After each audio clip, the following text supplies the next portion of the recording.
बाद जंगल में बड़ी शांति होती है। इतनी शांति देखकर जंगलवासी भी बहुत हैरान रह जाते हैं। हिरन तोते से बोलता है, अरे तोतू, आज तो जंगल में बहुत शांति है, कौनो घटना होनी है का? बहुत मनहूस हो तुम हिरन भाई। अरे शांति वैसे ही नहीं हो सकती क्या? जरूरी है कोई घटना हो।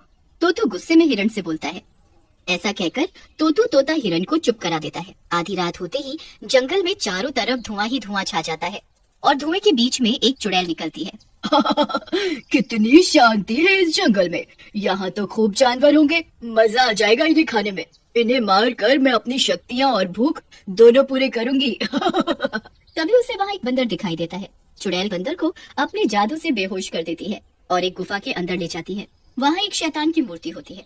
चुड़ैल मूर्ति के आगे जाती है और बोलती है, ऐ चुड़ैलों के देवता, ये लो, मैं आपकी सेवा में एक बंदर लाई हूँ, इसकी बलि स्वीकार करो। ऐसा कहकर चुड़ैल एक तलवार से बंदर का सिर काट देती है और उसके टुकड़े टुकड़े कर देती है। शैतान देवता को तो बलि दे दी, अब उनका प्रसाद मैं खाऊंगी। ऐसा कहकर चुड़ैल उस बंदर के मांस को खा जाती है। अगली सुबह तोतू और हिरन आपस में बात कर रहे होते हैं। तभी वहाँ जंगल का राजा सल्लू शेर आता है। उसे देखकर तोतू और हिरन दोनों चुप हो जाते हैं। सल्लू हंसता हुआ बोलता है, क्या वो तुम दोनों ने बातें करना बंद क्यों कर दिया? मैं तुम्हें नहीं मारूंगा, अब मैं नॉनवेज नहीं खाता। नहीं नहीं महाराज, वो तो हमें पता है आप रामदेव के भक्त हो और नॉनवेज नहीं खाते, इसीलिए तो हम जिंदा हैं। महाराज, ये तोतू तो फालतू की बात करता है। दरअसल हम काफी देर से अपने दोस्त काले बंदर को ढूंढ रहे हैं। वो अपने पेड़ पर भी नहीं है, पता नहीं कहाँ गायब हो गया है वो। तुम दोनों चिंता मत करो, ढूंढो कहीं कोई नशे वाला फल ना खा लिया हो। अच्छा अभी मैं चलता हूँ, अभी हमारा स्विमिंग का टाइम हो रहा है। कोई मदद चाहिए हो तो हमारे महल वाली गुफा में आ जाना। ऐसा कहकर सल्लू शेर वहाँ से चला जाता है। उसी रात चुड़ैल फिर से अपनी गुफा से निकलती है और अपने शिकार की तलाश करने लगती है। तभी उसे गोरा नाम का भालू दिखता है जो एक चट्टान पर सो रहा होता है। इस जंगल में तो बहुत सारे जानवर हैं खाने के लिए। इतना मोटा ताजा भालू तो मैंने कभी नहीं देखा। ऐसा कहकर चुड़ैल उस भालू के पास जाती है और उसे जोर से लात मारती है। भालू उठ जाता है। कौन है जिसे अपनी जान प्यारी नहीं? मसल दूंगा अपने इन ताकतवर हाथों से। चुड़ैल उसके सामने आ जाती है।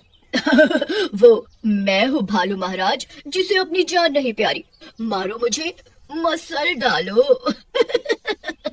लेकिन चुड़ैल को अपने सामने देखकर घबरा जाता है और वहाँ से भागने लगता है।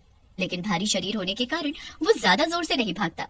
पहली बार अपने भारी शरीर पर गुस्सा आ रहा है। इस शरीर की वजह से मैं भाग भी नहीं पा रहा हूँ। चुड़ैल भालू के सामने आ जाती है और उसे जादू से बेहोश कर देती है। कहाँ तक भागोगे भालू महाराज? तुम तो वैसे भी फुटबॉल जैसे मोटे हो। फिर चुड़ैल भालू को उठाकर अपनी गुफा में ले जाती है और अपने शैतानी देवता के आगे उसकी भी बलि चढ़ा देती है और उसका मांस खा जाती है। अगली सुबह गोरा भालू का बेटा गोलू भालू रोता हुआ जंगल में घूम रहा होता है।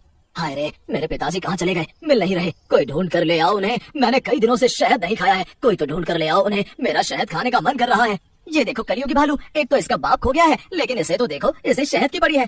तो तू भी ना, अरे बाप खो गया है तो क्या खाना ना खाए? अरे वो भालू है, कोई तेरे जैसा मरियल तोता नहीं, समझा? चल अब उसके पास चलकर देखते हैं क्या बात है। फिर हिरन और तोतू गोलू से उसके पिता के बारे में पूछते हैं। गोलू से जानकारी लेने के बाद हिरन उन दोनों से कहता है, ये तो बड़ी गंभीर बात लगती है। हमें महाराज सल्लू के पास जाना चाहिए। वही हम सब में से ज्यादा समझदार और शक्तिशाली हैं। वही कुछ कर सकते हैं और फिर वो जंगल के राजा भी। ऐसा कहकर हिरन तोतू और गोलू भालू सल्लू शेर से मिलने के लिए चले जाते हैं। हिरन गुफा के बाहर से शेर को आवाज लगाता है, अरे महाराज बाहर निकलिए, हम सब बड़ी मुसीबत में हैं, जल्दी बाहर आइए। अरे राधा रानी, आप जाकर देखो ये हिरन क्यों चिल्ला रहा है, हम अभी आते हैं। फिर राधा शेरनी गुफा के बाहर आती है। उसे देखकर हिरन बोलता है, अरे महारानी जी, आप बाहर क्यों आ गई? सल्लू महाराज को बाहर भेजो ना, मामला बहुत गंभीर है, आपके बस का नहीं है। अपनी बेइज्जती होती देख शेरनी को गुस्सा आ जाता है। लगता है तुझे याद नहीं, मैं आज भी नॉनवेज खा लेती हूँ। ज्यादा चपड़ चपड़ करेगा तो तुझे यही मारकर खा जाऊंगी। मेरे बस का नहीं है। अभी तेरे महाराज तक भी डरते हैं, समझा क्या? शेरनी को यूँ गुस्से में देख तोतू बोलता है, महारानी जी आप तो गुस्सा हो गई, इसका मतलब आपकी बेइज्जती करना नहीं था। वो तो हम सब लोग परेशान है ना, इसलिए मुंह से निकल गया। तभी वहाँ सल्लू शेर भी आ जाता है। फिर तीनों मिलकर उसे गोरा भालू के बारे में बताते हैं, जिसे सुनकर सल्लू शेर बोलता है, लगता है हमारे इलाके में कोई बाहरी जानवर आ गया है। तुम सब चिंता मत करो और घर जाओ, इस बाहरी जानवर का मैं पता लगाता हूँ। फिर तोतू हिरन और गोलू भालू वहाँ से चले जाते हैं। उनके जाने के बाद शेर अपनी पत्नी शेरनी से कहता है, राधा ये किसी जानवर का काम नहीं है, क्योंकि अगर कोई जानवर होता तो अपने जासूस जानवर इसके बारे में जरूर बता देते। ये कोई और ही है जिसका पता हमें लगाना पड़ेगा। उसी रात चुड़ैल फिर से जंगल में शिकार के लिए निकलती है, लेकिन उसे उस रात कोई शिकार नहीं मिलता। लगता है जानवरों को मेरे बारे में पता चल गया है, तभी सभी छिप गए हैं। लेकिन कब तक छिपेंगे? कभी तो बाहर आएंगे, तब मार डालूंगी इन्हें। ऐसा कहकर चुड़ैल अपनी गुफा में वापस चली जाती है, लेकिन उसे चिंकी गिलहरी देख लेती है। अरे ये तो चुड़ैल है, लगता है जंगल के जानवरों को यही चुड़ैल मार रही है। मुझे सल्लू महाराज को बताना पड़ेगा, नहीं तो ये जंगल बिना जानवरों का हो जाएगा। फिर चिंकी गिलहरी सल्लू शेर के पास जाकर उसे चुड़ैल के बारे में बताती है। वहाँ राधा शेरनी भी बैठी सारी बातें सुन रही होती है, जिसे सुनकर राधा सल्लू से बोलती है, महाराज आपको कुछ करना होगा, नहीं तो ये सब जानवरों को और फिर उसके बाद हमें भी मार डालेगी। ये चुड़ैलें बहुत ताकतवर होती हैं, इनसे तो इंसान भी डरते हैं। तुम सही कह रही हो राधा, मैं कुछ करता हूँ, तुम चिंता मत करो। ऐसा कहकर सल्लू शेर वहाँ से चला जाता है और जंगल में बनी एक कुटिया में घुस जाता है। वहाँ एक साधु तपस्या कर रहे होते हैं। साधु सल्लू को देख मुस्कुराते हुए बोलते हैं, क्या हुआ सल्लू शेर, क्यों घबराए हुए दिख रहे हो?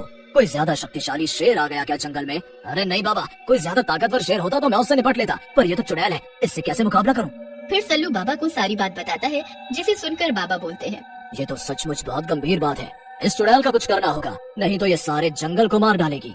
फिर बाबा ध्यान लगाकर बैठ जाते हैं और थोड़ी देर बाद बोलते हैं, सल्लू बेटा, चुड़ैल की जान एक शैतान की मूर्ति में कैद है, तुम वो मूर्ति तोड़ दो, वो चुड़ैल भी गायब हो जाएगी। वो मूर्ति चुड़ैल की गुफा के अंदर है। फिर सल्लू बाबा से आज्ञा लेकर वहाँ से निकल जाता है और रात में हिरन तोतू और राधा के साथ चुड़ैल की गुफा के सामने आकर बोलता है, बेटा हिरन तू यहीं खड़ा रहे, ये चुड़ैल जैसे ही तुझे अंदर ले जाएगी, मैं और राधा पीछे से आकर उस मूर्ति को तोड़ देंगे, समझा क्या? समझ गया महाराज, आप मुझे बलि का बकरा बना रहे हो, लेकिन मैं नहीं जाऊंगा अंदर। हिरन की बात सुनकर राधा बोलती है, तू अंदर नहीं जाएगा तो मैं तुझे मार डालूंगी, पता है ना कि मैं नॉन वेजिटेरियन हूँ, समझा? अब जा अंदर। राधा के डर से हिरन गुफा के अंदर चला जाता है। चुड़ैल हिरन को देखकर बोलती है, वाह मेरे शैतान देवता, तुम्हें मेरी हर बात का पता है, मुझे भूख लगी है ये भी पता है, इसलिए मैं आपकी भक्त हूँ। इसका नरम नरम मांस मैं चटकारे लेकर खाऊंगी।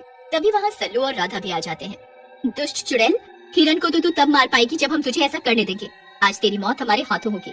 ऐसा कहकर राधा चुड़ैल पर हमला कर देती है, लेकिन चुड़ैल अपने जादू से उसे बांध देती है। तुम जैसे जानवरों के बस का नहीं है मुझे मारना, समझे? लेकिन तभी सल्लू वो शैतान की मूर्ति को नीचे गिरा देता है। मूर्ति गिरते ही टूट जाती है और चुड़ैल भी गायब होने लगती है और थोड़ी देर में पूरी गायब हो जाती है।